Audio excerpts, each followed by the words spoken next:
Hello, Aquarius. Thank you very much for tuning in to this week's read. For the main part of the read, I'm using the Gilded Tarot by Cyril Marchetti. There's a website at the bottom here, llewellyn.com. The current website, I believe, is usgamesinc.com. I'm not really sure if this one works still or not. But if you look up Cyril Marchetti and tarot with it, you should easily find their stuff. Supportive Oracle Cards, Chakra Wisdom Oracle Cards by Tori Hartman, illustrated by Gretchen Raish Baskin. ToriHartman.com is one of the websites, watkinspublishing.co.uk or watkinspublishing.com down here somewhere. Feel free to search that out if you want it as well.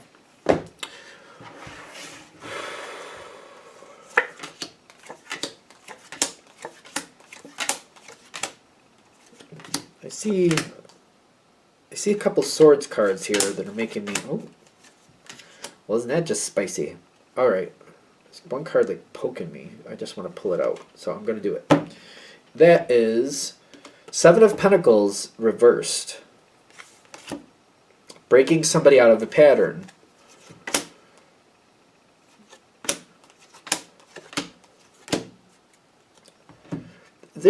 Okay, so breaking somebody out of a pattern. You got gossip coming in here. This is going on around you. Gossip and breaking somebody out of a pattern.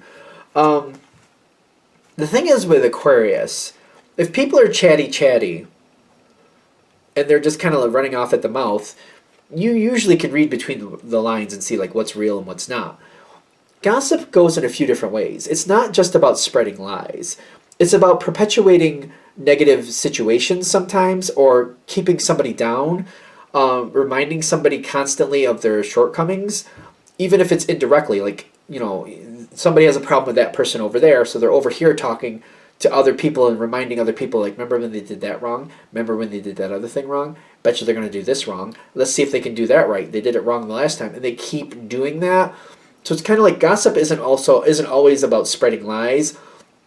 It's about highlighting negativity and creating a more negative future, that even if they're right and they do screw it up again, them spreading this negativity it's still a gossip type energy, if you will. Because I feel like it's kind of like, it's not spreading lies in this case, it's about spreading negativity. Maybe it's based in something that actually happened, but it's kind of like highlighting it and highlighting it and highlighting it and making it so strong that it's like, it's not giving this person or situation a chance to evolve. It just keeps that energy, you know, circulating and just making a very negative environment. Because I feel like some people don't look at gossip that way sometimes. To me, it's a valid way to look at it. It's kind of like holding a negative energy down and just perpetuating negativity from the past and trying to keep it there. Because some people do that. And you're looking to break that cycle. Kind of like, all right, this is ridiculous. Because it's something about lack that keeps being perpetuated. Something about lack. That's the Five of Pentacles. And this is really damaging this situation. It's really damaging the situation. You got very interesting situation popping in here. I had another, I don't remember which one it was, but you have like a thunderstorm connection with this. These two are polar opposites. As in, one is Virgo, one is Pisces. I'm not saying you're dealing with people that are those signs, but I feel like when these two come together, it's a mild storm. I would call it a mild storm. They can drive each other nuts. When they get more evolved, sometimes they can work together. This is one of those opposites that can kind of work it out through other people. I feel like there's this disconnect between two energies. And it's kind of like, I feel like this can work better. This needs to kind of bring the energy down a bit. One energy is more critical, the other one is less focused. So it's kind of like, that's the negative. The downside of this is Pisces. I'm Pisces, so I'm just going to call it out. Every sign has its up and down. The downside of Pisces is sometimes having lack of focus and lack of actually producing results. The downside of Virgo, which this is sometimes being overcritical. So though when those two energies come together, it can become a very negative environment. Every sign has its up and down. It doesn't make any sign better or worse than any other. Everyone serves their purpose, you know. But I'm getting like, this is what's causing more dissension between people, more division. Because the thing is, each of these signs has its very very good aspects too. The Virgo sign is very dependable and is very loyal to following a plan. The Pisces is very creative and can see things that other people can't and create or build beauty in a place where people never saw it. They're like, well, I never saw it that way. But they give you an opportunity to put something in a much more beautiful place, which typically when it becomes more beautiful, it can become much more productive if perpetuated and moved forward. These two can work together and create beauty, but there usually has to be a mediator between the two of them. Not like they don't usually argue a lot, but they might just like go dormant, I guess you would say, and nothing happens with either of them. It's just, it kind of grounds out. It just doesn't go anywhere good. You have the chance to create this.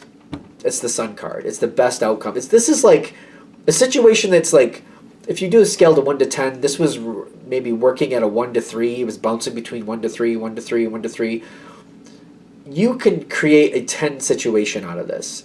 It may seem like that's unrealistic, but the more you get involved in it and the more you start, orchestrating how these people work together, it looks like it's mostly people. If it's a situation, then it's a situation. But you can orchestrate this so that something that bounces between a 1 to 3 outcome just keeps going 1 to 3, 1 to 3, 1 to 3, just back and forth. Blah, blah, blah, blah, blah, blah. You can take it to level 10, which on a scale of 1 to 10, that's the best. You can take it to a level 10 and you can keep it there. But it's your involvement that will bring this up. You can see it from the outside and you can help orchestrate it and make the most out of both energies so that both of these can work together and produce that outcome. You create the growth. You're like the sunshine to the plant. I don't know how that sounds, if that sounds bad or good, but without some type of light source, the plant nothing happens with it. That's how I view it anyway. Maybe it's too simple, but you know what I mean? You're the light source. Let's do that. You're the light source for the plant. Without you, it doesn't activate. The seed doesn't activate. The heat doesn't come in. Even if there's heat there, the plant can't fully activate. It'll just only go so far, and without the light source, it just will go away and die. You're the light source. You're what's going to actually make this flourish. And you will be very, very well liked for it. Is this going to work for you? I think it will, because what I'm saying, you're going to be very well liked for it. Both of these energies, if this is people especially, even if it's a situational thing when you're bringing two different situations together and helping it work together to its optimal outcome, becomes semi-dependent on you and very... Like, you might have to work at this to make sure it doesn't overrun your life or become too clingy. Because both of these situations or people, I feel like they're going to gravitate towards you and very much like you. Very much like the way you're working this out, trust you, want to be closer to you, and just kind of look to you for answers, which you can deal with. I don't think it's going to be bad, but I keep getting like this...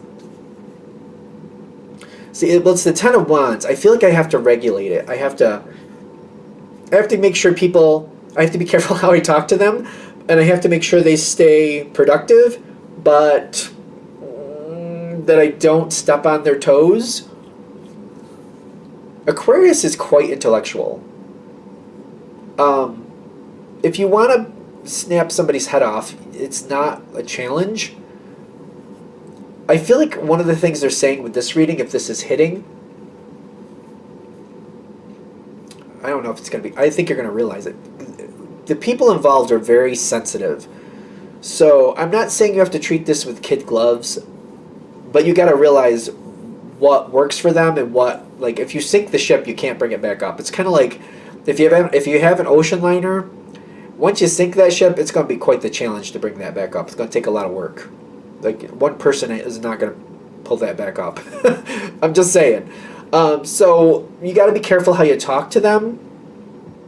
But like the ocean liner, as long as it's afloat and you're working with it within its parameters, steer clear of icebergs, you know what I mean? You'll have it for a long time and it'll be very productive, very beneficial. I feel like I feel like I have to talk to this situation or these people nicer than I usually would do. I wouldn't usually go out of my way like this for people, but I'm noticing the benefit and the outcome, so I feel like I am being careful how I walk around it. And I also have to be careful how these people work with each other. I think that's the stress level too. Not only how you talk to them, but how they're going to talk to each other. And you realize if you say one thing to one, the other one's going to hear it. So you got to be preemptive, like where is this going to go once I say it to them? Where are they going to take it?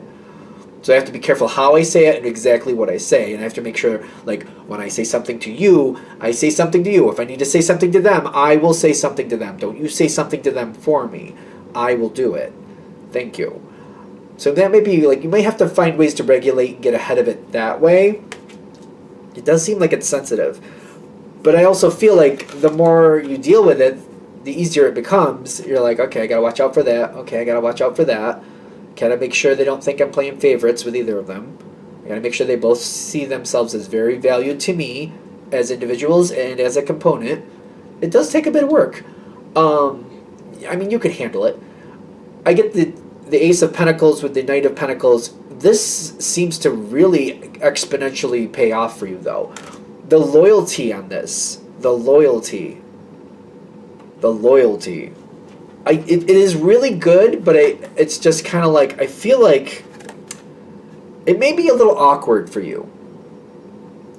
The loyalty is awkward, I think, because you will go into this energy or this feeling or this place where they're going to look at you where they believe in anything you do. I don't know, because of the way you're handling it. I don't know. It's kind of like they just trust and do what you want. I feel like for you that's a little unnerving, kind of like, you should question things every now and then. You shouldn't just do something because somebody tells you to do it. You might have to challenge these people every once in a while to keep them more autonomous. Is that the word? More self-sufficient? I don't know. I feel like you might have to challenge them, but you still have to be careful and pay attention to the way you're challenging them so that they don't just do things just because you said to do things. I don't think you like that. I feel like you don't like that at all. Like, no, you need to think for yourself. So every now and then I feel like you have to challenge them, but then you have to think about how you're going to challenge them without, sinking the ship. The loyalty. The loyalty is really strong. And it's kind of like loyalty isn't bad, but blind loyalty is unwanted. Like self-loyalty is I feel self-loyalty is the most important thing to have. And I feel like usually Aquarius has that. And I feel like if you're looking at people and they don't have their own self-loyalty, they're kind of tipping over to blind loyalty. You're like, oh no, that's not okay. That's just a problem waiting to happen. So every now and then I feel like you might have to challenge this to make sure that we don't have blind loyalty and that we have, self-loyalty. I don't know. I don't know if that makes sense. I hope that makes sense the way I said it, because it makes me uncomfortable. Kind of like when self-loyalty is like, if you wouldn't really want to do something, you shouldn't tell somebody you want to do it. If self-loyalty is like going with your own feelings, thinking something out for yourself, and sticking with what your true heart needs you to do. Like, you know what I mean? Blind loyalty is like when somebody else says you need to do that, and you're like, okay, and you just do it. And meanwhile, loading the gun, you're like, no, no, don't do that. This whole situation is going to go a lot better, and they're going to love it just as much as you do. You're going to really find that people are really, I feel like this might be awkward again. I just feel like the way that people are following you and just, it's almost a little bit cultish. I don't know. Maybe I'm crazy. You'll let me know in the comments. But it's just kind of, maybe it just feels that way. Kind of like, I don't want people blindly following me. I don't like that. It does not seem right. It does not seem sane. But everybody involved in this situation feels like you're the person with answers. The Aquarius has it. You got a problem? Go to the Aquarius. They'll help you solve it. It makes me nervous. Like, oh, it makes me nervous. You'll deal with it. You'll be fine. The blind loyalty. I don't know. I really don't feel like the people this is going to connect with. I don't feel like you're going to like it, but it's kind of like, just balance it. Just like challenge them within parameters every now and then to keep them in their own head so that they're thinking out what they're doing, and or set it up and make them think for themselves before you tell them what you want them to do. Kind of like make them like, oh, this is all happening. What do you think should happen? What about this? What if that happens? Tell me what you think should happen. And when they hit the answer that you want, you're like, Go with that. I like the way you're thinking. Go with that. That might be the way to do it. Does that work? I hope that works. I'm going to shut this down here. Thank you for watching. If you'd like a direct reading from me, shoot me an email, jamesforastral@gmail.com. That's James the number 4, astral@gmail.com. If you're interested in the donation information, that's below with the same email. Thank you again for watching, and have a great day.